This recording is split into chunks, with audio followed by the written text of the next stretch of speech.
Welcome to Access Spotlight. I'm Travis Youssef. Today I have the pleasure of sitting down with Will Murphy. Will is a Democratic resident who's running to be the next U.S. representative of New York's 3rd Congressional District.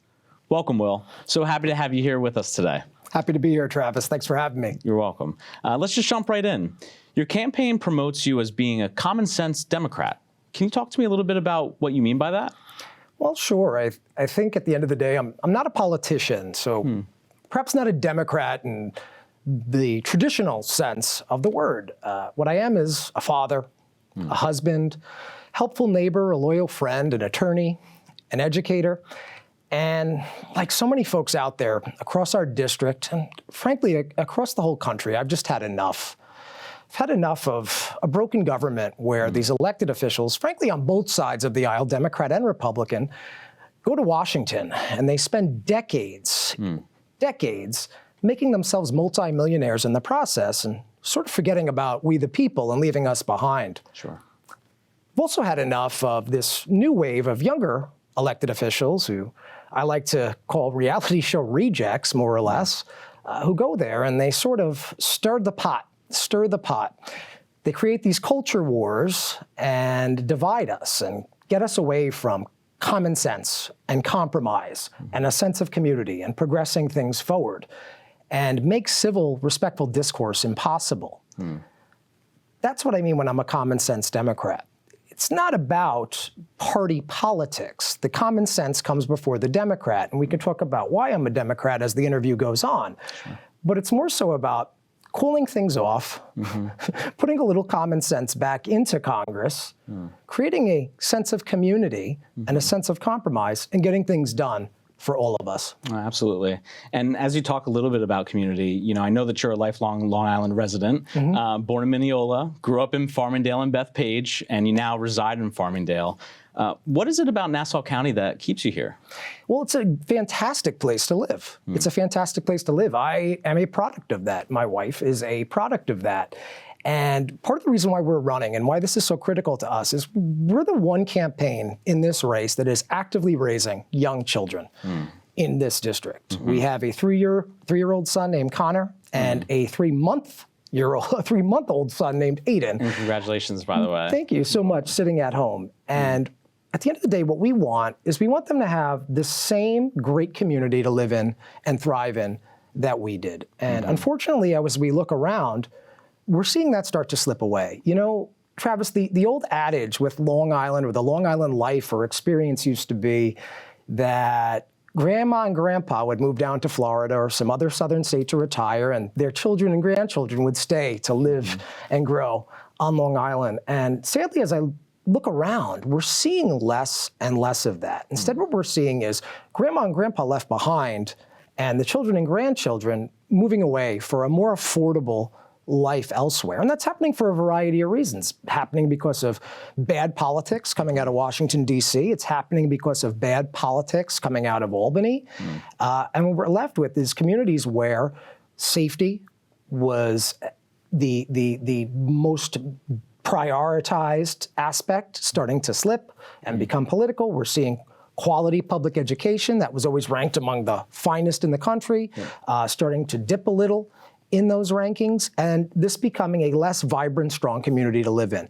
And when you have children at home, it's not just about yourself, it's about them and about other families that have their children at home, making sure that this community remains that outstanding place, strong place, community-based environment to raise that family in, just as it always has been for decades prior. And that's so important, especially as we move forward, you know, and I know that, you know, you talking about a lot about the community. It's gone through some changes over the years, as we talk about. Unfortunately, there seems to be tension between the different groups within the community, whether it's empty stores. You know, it is expensive to live in Nassau County. I know on your website, Will, it states, Will promises to fight for our children, for our families, for our small businesses, and for what really matters to us. Can you just elaborate a little bit more maybe on like your policies about, especially about like protecting home rights, so on and so forth? Sure. So on a basic level, there's a number of things that are unique to our district, a number of challenges that we face that are distinct. So on a policy level, number one is the SALT tax deduction. Back in 2017, the SALT tax deduction, which had previously allowed you to deduct the full amount of your property taxes on your federal returns, was capped at $10,000 a year. And that instantly drained a lot of income, a lot of extra money and capital that people living in our district had right out.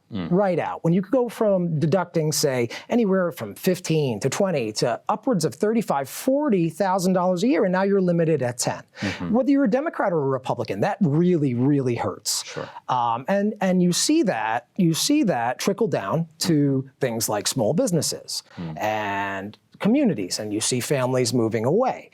So it is imperative that we have a representative that is on the House floor every day fighting for full restoration of that SALT deduction. That's number one. But in addition to education, in addition to safe communities, we're coming out of the George Santos saga in our district. And trust and faith in government and government's ability to get things done is low, not only here, but nationwide. But Sure. We like to say it's very acute here after what we've just gone through.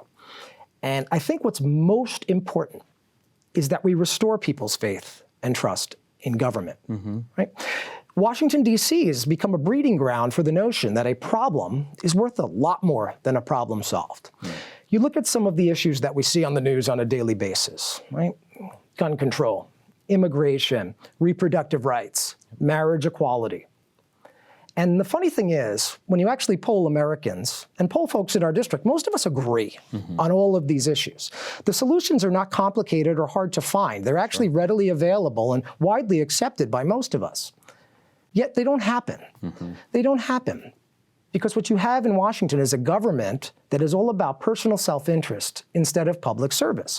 When an elected official, be them a Democrat or a Republican, can take an issue, take a strong stance on either side and get on their soapbox on television, on the national cable news, and start going off on it. Well, what does that do? It gets people emotional. It gets them excited. And at the end of the day, right, people aren't thinking about the actual ground level results of what's happening. They're impassioned and they're voting for a letter, D or R. And that only serves these career politicians who are there forever. And we need to crack people out of that mindset and put the service back into public service. So, and let's talk a little bit about you mentioning that a part of your policy about the, we're more than the letters D and R, because I think we are.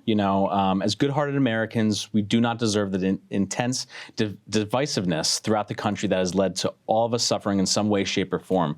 Can you just elaborate a little bit more on that? Absolutely. So, the big joke is Congress has become a con. Congress has become a big con, maybe the biggest con in American history till this point, because again, those issues, you know what's funny is the people in Washington, they don't really care whether you own a gun. They don't really care whether a woman exercises her reproductive rights. They don't really care who marries who. All they care about is that we get so stirred up that it keeps them in office. In fact, the gun is a great example. Gun control is a great example. I believe, like most people, that we can protect Second Amendment rights and keep our community safe at the same time with common sense gun control. But when you see someone like Ted Cruz or even, George Santos running around with an AR-15 lapel pin and holding symbolic votes to make that our national weapon, the joke is neither of them have probably even ever touched a gun before, which is laughable. And why does it get this way? Well, it's because being in Washington has become a good gig. It's become a really, really good gig. You go there, you don't do any real work. You're treated like a celebrity, right? You make a nice salary by most people's standards. And then on top of that, you're making money because one day you're trading stocks, the next day, what do you know? Let's vote on some stocks. The next day, right, you're writing a book, but you're not really writing it. A ghostwriter is, and the public's not buying it. Your political action committee, your PAC is buying it, and a few extra $1 million in your pockets. Then you have, speaking engagements. I'll take $1 million to go speak at some political conference for a half an hour. Why not? That sounds lovely, doesn't it? Yeah. And you say to yourself at the end of the day, well, who are these folks in this for? Because again, it comes back to these problems are not that hard to solve. If these people want to solve these problems, They could. Yep. They're not solving them because they're desperate to keep them going. Because if they're still going and they can still talk about them, people keep voting for them, and this wonderful life that they're living gets to continue while we suffer. Yeah, which is unfortunate. You talk about, and especially, Congress and whatnot, talk about putting the service back into public service. Can you tell us why you feel that's important and necessary, especially during now? Absolutely. So we're restoring that faith, we're restoring that trust, and there's no better way to do that than putting your money where your mouth is. As I mentioned, I'm not a politician. I've never run for office. So you're the first in your family to ever do anything with politics? Absolutely. Okay. True story. Yeah, which is important to clarify in this particular race. Definitely. True story. And this is the first time I'm ever running. This will be the last time I'm ever running. I'm not looking to make a career of this. The framers intended congressional representation to be one of the people, and two, a public service akin to jury duty. It's the legislative equivalent of what the judiciary has in terms of jury duty. It's not supposed to be something where people spend longer than you and I have been alive down in Washington, D.C. And to get that point across and show the voters and show our communities why we're doing this. Our campaign is the only one that has put a term limit on itself. Not a single one of my opponents, while they say they support the notion of term limits, not a single one has done what we've done and put a term limit on themselves. That is 6 years, 3 terms if we continue to get 3 terms if we continue to get elected, no more. And there's no Senate, there's no governor, there's no higher office after that. This isn't moving from the minors to the majors. We've also been the only campaign, to my knowledge, that's made a pledge to not receive any outside income of any kind from speeches, from books, by trading stocks, and also not actively invest in terms of our assets. So the point is clear. Right? It's about putting the service back into public service, but by doing it, if Washington won't pass the proper legislation, instead of just talking the talk, actually walking the walk ourselves to show the voters across our district and across the country, for that matter, how genuine and sincere we believe in what we're doing.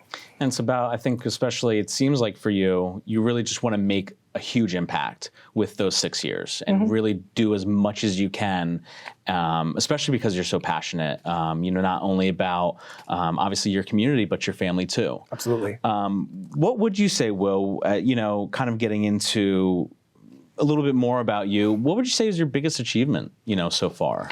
My biggest achievement outside of my family, I mean, any parent will tell you that their biggest achievement is their children. And, if not for Connor and for Aiden, I honestly don't think I'd be doing this. The reason why we're running is not because of George Santos. It's not because I want to be a politician. It was because I got tired of seeing what I was seeing on TV. And it's one thing when it only affects you, but when you're like, it's not just me anymore, it's my children. That gets you off the couch. That'll get a dad a little riled up and get the dad off the couch. Other than my children, though, it would certainly be the work I've done with my students at St. John's University. That is a job that I am grateful for every day. That challenges not my patience, but the best of my abilities, that never gets tiring, that never gets old, that's always new and exciting. It's a diverse student body, it's a diverse faculty, and I'll put out there, St. John's is legally prohibited from playing an active role. So they're legally prohibited from being part of my campaign. So I just want to get that on the record. But the outpouring of support I've gotten from students, from faculty, from administrators there has been fantastic. And I wouldn't pinpoint one single thing, but my wife jokes with me. She's like, well, you work at a Catholic institution, and they talk about the Holy Trinity. She's like, you have a Holy Trinity of your own. You have your friends, your family, and you have St. John's. So just the work I've done there over about the last decade probably is my greatest achievement. Well, and not only that, but I do know that you've received a highly prestigious award, one of the highest honors a faculty member can receive, and that's the St. John's University Faculty Excellence in Student Engagement Award. You got that in 2021.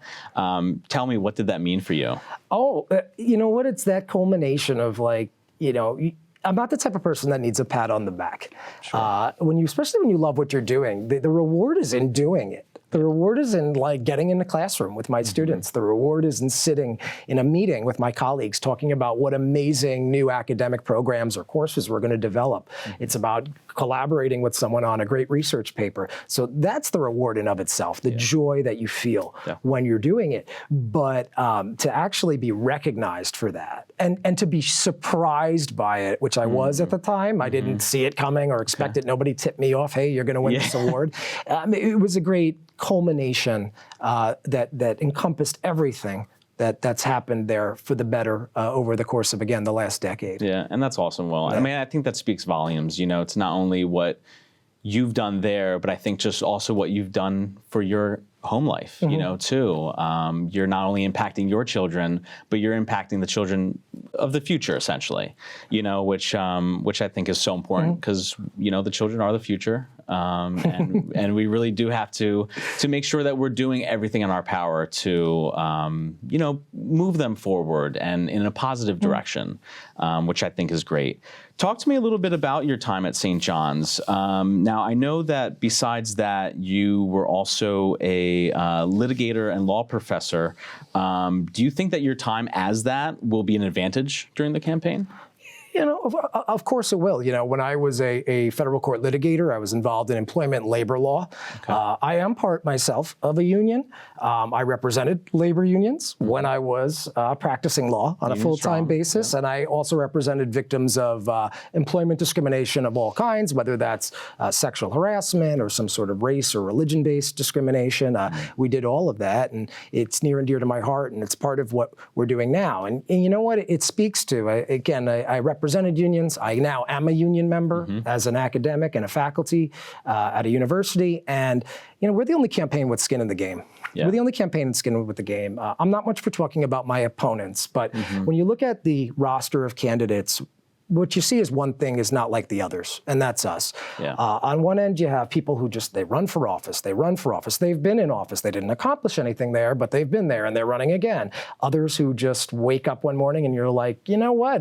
My career is going to be, I'm going to be a congressman. That sounds like fun. You know, I wanted to be an astronaut when I was younger, but, you know, some people, they wake up and they want to be congressmen. And then you have folks from outside the district. I'm not even sure they've ever walked in the district, let alone lived here and been a part of our community, who see an opportunity, and they're kind of sweeping in and trying to be a part of this race. And yeah, it's not us. Yeah. You know, we're raising a family in this district. We are paying a mortgage and property taxes in this district. We are living and working in this district. We are a union member. We do have mouths to feed. We do have bills to pay. We have skin in the game, and we are the only campaign that can authentically say that. Yeah, no, and that's really wonderful, Will.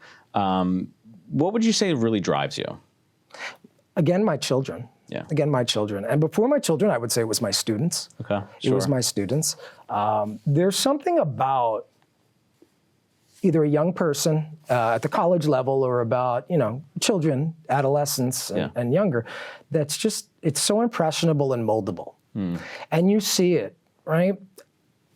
People don't come out predisposed in certain ways. They have a, you know, there's certain innate programming of a kind, but when it comes to their personality, how they treat other people, how they engage with the world, that's what I'm getting at.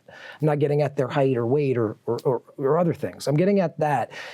You get to model that for them. Sure. You get to model that for them. And there's such a joy in that. And actually part of the reason some people ask me sometimes, why did you leave law practice? It's been a while now. It's been like 10 years, so it's not like this just happened. But they'd be like, why'd you leave law practice? And I said, well, if I could train, you know, 2 attorneys that are my students, future attorneys, to think about these problems that I was facing, whether it was representing labor or representing victims of discrimination, with the same passion that I do, I've won, because I've doubled my ability to, in my view, and positively impact the world around us. Sure. So that's why I switched to teaching. But there's something about that you played a role. One of my favorite things is, especially, you know, the coolest part of running for office is like, so there's few things that bring everyone in your life from all walks of your life together. One is getting married. Sure. Which I'm sure you can appreciate. Yep. The other's dying, which maybe you don't want to do anytime soon. Yeah, right. Yep. And the third is running for office, because these people that you've dealt with over the years come out to support you. And one of my favorite things is seeing students I had like 10 years ago, and they're like attorneys at district attorneys' offices or at big law firms in Manhattan or even internationally. And they're like, I remember the time, Professor Murphy, you told us this. And, that's the type of thing where you're doing something right. Absolutely. When someone who's now making more money than you, more successful than you, is coming and telling you this was because of you and because of what you told me. And the impact that you made on them. Exactly. That is the lesson need to learn through life every now and then, that you're doing something right. Totally. Very humbling, I can imagine. Yeah. Kind of continuing along the children path here, also in doing my research, I found that you're the only campaign prioritizing the fight for adequate federal funding of early intervention and special education services. Why is that so important to you, Will? Well, because it's personal. It's personal. Our 3.5-year-old Connor has received, since the time he was 2 years old, early intervention services. And now when you turn 3, you age out of early intervention. A lot of parents sitting at home, I'm sure, can empathize with this. They go into the special education services run by your local public school district. And, here's the rub with it. Connor's parents, or myself and his mother, who's amazing and the best partner I could ever ask for, attorneys. We're kind of used to doing paperwork, for lack of a better description. And for us, it was an incredible challenge to get him, certified for the services he needed, and then to find therapists that fit, at centers that fit. And I'm sitting there throughout the whole thing thinking to myself, like, what is someone like, if the parents are not both attorneys putting all of their energy into figuring this out, what is the person who doesn't have an attorney in their family doing for this? And the thing is, sometimes social services get a bad rap, right? People say, oh, those people, they don't work hard. No. When it comes to these child-based services, the people, they're amazing. They should be celebrated. The compassion they have and the willingness to devote their lives to this, whether that's the administrators, the therapists, from top to bottom. The problem is there's not enough of those people. And you know what? We can sit here and all day. Listen. In this campaign alone, you were sitting down with myself and a bunch of other candidates. Between all of us so far, we have collectively raised over $1 million. In donor money. And by the time this race is done, my campaign estimates that somewhere between 30 to 50 million, probably lower end, to be most accurate, will be spent on this. Imagine if we took that money and put it towards things like early intervention and special education services for folks, because this isn't a rich or poor issue. This isn't a Republican or Democrat issue. This isn't anyone with kids who need these services issue. It affects the North Shore to the South Shore, the Queens-Nassau border, all the way to the Nassau-Suffolk border. We're all struggling with it. And yet here we are pouring all this ridiculous money into getting someone elected, when we should be taking that and devoting that to something that actually matters and makes a difference. And that's near and dear to my heart. But you can insert the cause here, whether it's curing cancer, especially childhood cancer, or any number, senior care, veteran services. Think about all the better things this money could be spent on. But instead, here we are spending it on elections. Yeah. Well, and then the hope is to hopefully that will make an impact. You might get in, as far as one of those things. And within those 6 years, you really do, again, you've made an impact on your students. You're already making an impact on the community well. So, I mean, it's really wonderful. Talk to me a little bit about like the 3 Ps in your campaign. So, you know what? I'm the only candidate. Our campaign is the only campaign with, soon to be school-age children. And it kind of cracks me up when, and I'm not necessarily referring to my own opponents, but just nationally, when you hear these folks that aren't even parents talking about what's going on in schools. And look, families come in all different shapes and sizes, and our district's defined by family. And the fact that they come in all different shapes and sizes, we celebrate that. We celebrate that in our campaign. Not every family has wedding rings and babies. That's mine, but other families look different. And that makes them no less of a family. Family is a beautiful thing like that. But when it comes to school, well, you know, the ones that do go to school are children, and parents should be a part of that. And then you have teachers. Man, teachers got the hardest job in the world. I didn't appreciate, I mean, I am an educator, but I deal with like 21-year-old children, right? When you're dealing with, I mean, I spend a weekend with you know, my two boys, and I'm like, oh my God, I can't wait to get them back out to preschool on Monday because this is tough. So you got to appreciate what teachers do. And these are the people that should be talking about it, right? Politicians shouldn't be saying this is what students should learn in school, this is how they should learn it. No, here's what should happen. You should bring the community together. Instead of driving a wedge between teaching professionals and parents, what we need to be doing is get the politics out of it. Politics isn't one of the 3 Ps. You get the teaching professionals in a partnership with parents, and they will figure it out. And you know what the funny part is? There's a lot of those, I referenced them earlier, culture war issues going on, and school curriculum is one of them. But you know what's so funny? If you get the politics and the politicians out, and you let the people that matter, teaching professionals, parents, put them in an equal partnership, sit down, you'll be amazed at how far we will progress things when it's not this heated, loaded issue that people in Washington, frankly, benefit off of it being. And actually having conversations and communication happening rather than it being this wedge in between and there's a divide, so to speak. Rather than, and we'll play both sides here to be fair, rather than someone listening to Fox News and a politician on Fox News and then going to a school board meeting with the purpose of being difficult and starting a fight, or on the other side of the aisle, someone listening to something like CNN or MSNBC and hearing they want to take away books and going in and starting it, you know, it fuels the fire. And again, the only one that benefits, we don't benefit, and our children certainly don't benefit. The only one that benefits are the people that are on the TV talking about that, whether that's national mass media or whether that's the elected officials themselves, who again are not in it for the people, they're in it for their personal gain. Yeah, and just going off of that, you know, there seems to be just an overall sense of frustration, disenchantment with the government nationwide. So people are either really fired up or, you know, they throw their hands up like I'm just done with it. What I hear often is that they don't feel confident in or trust politicians. What do you think can be done to change that point of view? You know what, our campaign's doing it. The term limits, the bans or the pledge against active investment and outside income, when they know folks are doing it for the right reasons, it changes someone's perspective. It changes the narrative of these are folks that don't care about us, they care about themselves, they care about special interest, lobby, whatever, and they're there just to make money. And if they can throw us under the bus, they will, and they do. They do, frankly. You know, they do, frankly.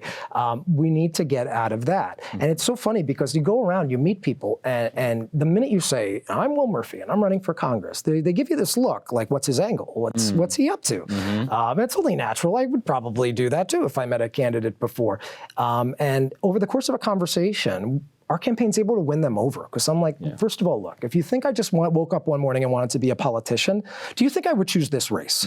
I have 3 primary opponents. There's 3 folks running for the other party. It's received national recognition. I got 1 minute I'm changing a diaper. The next minute Time Magazine is calling me. Literally. True story. True story. Crazy. And, you know, and there's going to be upwards of $30 million involved, you know, all around when it's all said. I'm like, did you think this is the race? No. How about like town council? You know? If I wanted to be a politician, the more accessible thing. So that's number one. And then they hear those pledges. And I think when they do, the hardest thing to actually shake them from, though, believe it or not, it's not disenchantment. The hardest thing is to snap them out of is the Republican-Democrat thing. And even after talking to me for a half hour, 40 minutes, there's some folks that still can't get past the fact that I'm running as a Democrat. But we need to. We need to, because when folks went into the voter booth and just voted the letter R versus the letter D, or frankly vice versa, it happens the other way around plenty too, that's what gave us George Santos. We need to be focused not on Republican and Democrat. There's more we agree on than we disagree on. We need to be focused on who are these people? Why are they in it? What are their reasons for being here? And then where do they stand on the issues? And I think the last part of it is you can't go down to Washington. It's not a one-way trip. You should be spending as much time in your district, in your congressional office, meeting on the ground with the folks that live here and hearing what matters to them than you are in Washington, or as you are in Washington. For sure. And that's what it comes down to. So then the last kind of question here then, Will, why would you say it's important to go out and vote? it's essential to go out and vote because it is the one, the one last say that we have in things. It is really the one last say. So politicians, campaigns can raise money, the news can cover certain things, but actually voting is at the end of the day what makes it happen. Without voting, nothing gets done, nothing gets changed. Nothing gets changed. And the cycle continues. And frankly, I would say don't just vote, educate yourself before you vote.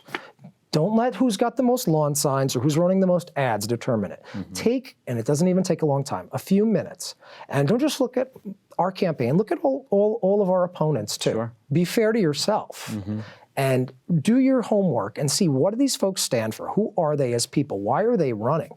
And when you do that, then your vote really does matter. And vote in the primary too. Vote in the primary too, because by the time we get to a general, what you have are kind of like, if no one votes in primaries, the two hand-picked candidates of political parties, and it hasn't been working out so well for us. It hasn't been working out so well for us. Well, let's hope that changes, this time around.